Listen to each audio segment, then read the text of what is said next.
Jadi ya, kita nggak bisa kontrol media, ya. Iya. Yang bisa kita kontrol adalah filter atau saringan kita terhadap berita yang disajikan oleh media. So, Oke, sip. please jangan kekenyangan berita buruk. That's all.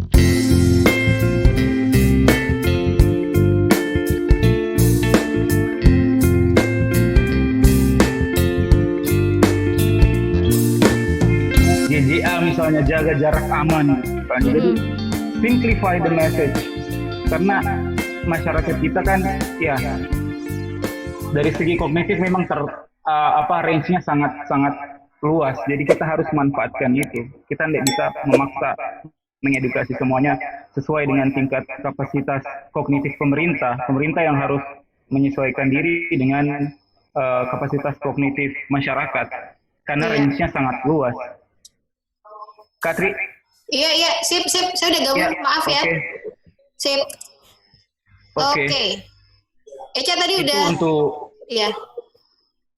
iya, itu untuk yang kalau misalnya memang terjadi lockdown ya, Ji. Lanjut aja nih. Kalau Ya, kalau misalnya memang mau diterapkan lockdown, ya itu satu-satunya jalan seperti itu.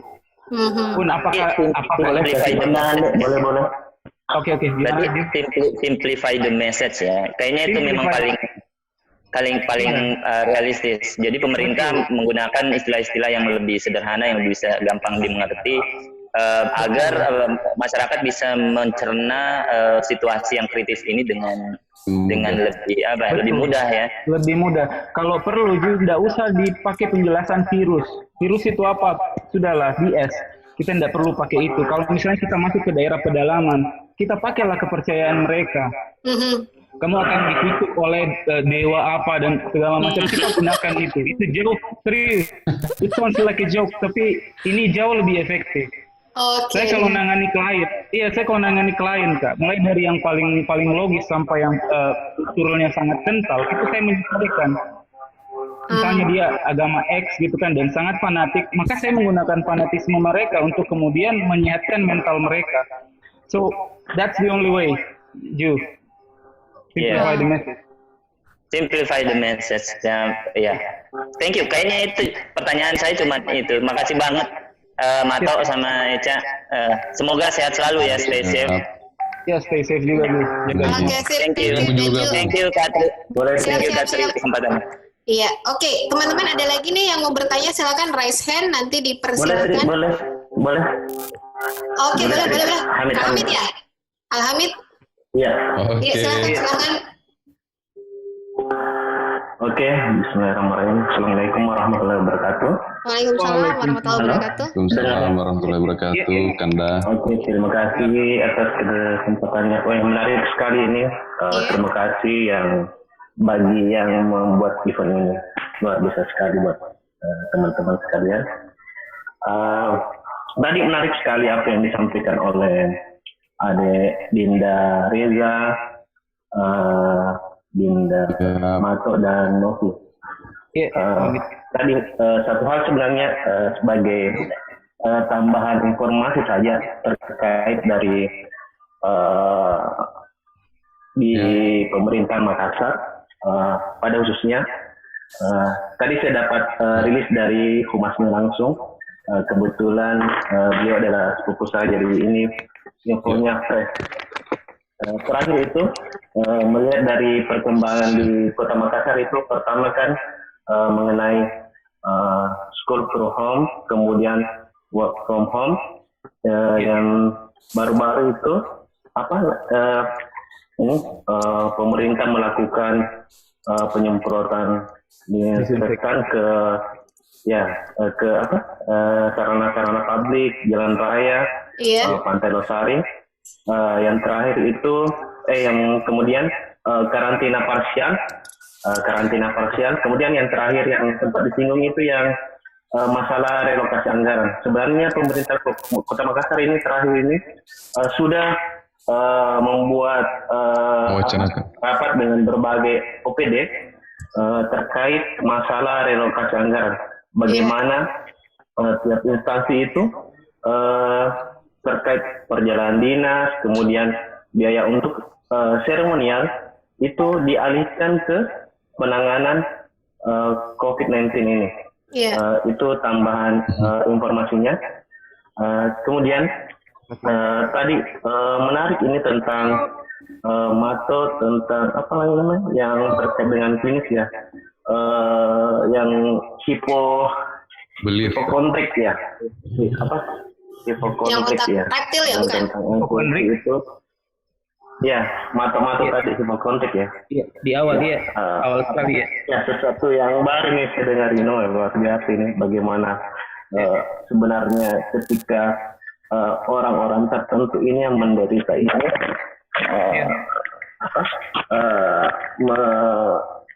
menelan mentah-mentah terkait virus pandemi ini. Aduh, luar biasa. Yang terakhir tentang mungkin ini refleksi dulu ini. Kemudian Linda Novi tadi terkait pendidikan. Ya, ini sebenarnya yang menarik bagi saya. Ada beberapa poin yang mungkin kita bisa diskusi lebih jauh. Pertama, jika orang tua tidak mendapatkan work from home, bagaimana mereka mendampingi anaknya. Kemudian yang kedua, bagaimana jika orang tua ini memiliki banyak anak? Ada beberapa jenjang misalnya. BK, SD, SMP, SMA sampai universitas. Kemudian tadi yang menarik sekali ini, isu gender dalam pendidikan. Bagaimana tadi, luar biasa pemaparannya.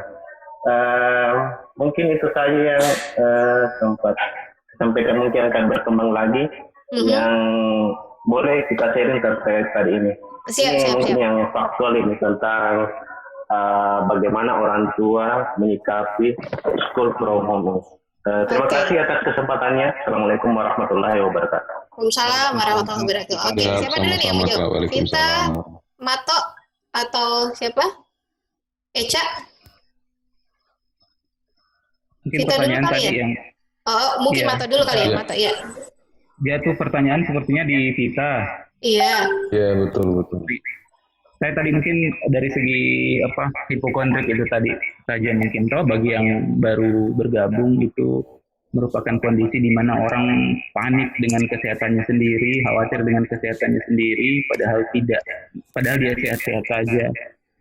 Tapi karena dia mencemaskan keadaannya, jadinya dia yakin bahwa dia sakit. Dan these things happen a lot sejak pandemi COVID-19 ini. Dan ya makanya untuk menghandle bagaimana supaya kita tidak terlalu cemas berlebihan, ya pastikan cemasnya diregulasi, baca berita secukupnya, dan jangan ketagihan berita buruk. Iya. That's all. Jangan ketagihan berita buruk, karena berita buruk itu candu. Kenapa media lebih senang memberitakan berita buruk daripada berita baik? Berita buruk bad news lebih menjual. Iya, benar. Kenapa lebih menjual? Itu tadi back to amigdala ya. Dia mengaktifkan amigdala. Kalau amigdala aktif, sudah perilaku akan spontan. Jadi ya, kita tidak bisa kontrol media ya. Yang bisa kita kontrol adalah filter atau saringan kita terhadap berita yang disajikan oleh media. So, sip. Please jangan kekenyangan berita buruk. That's all. Oke.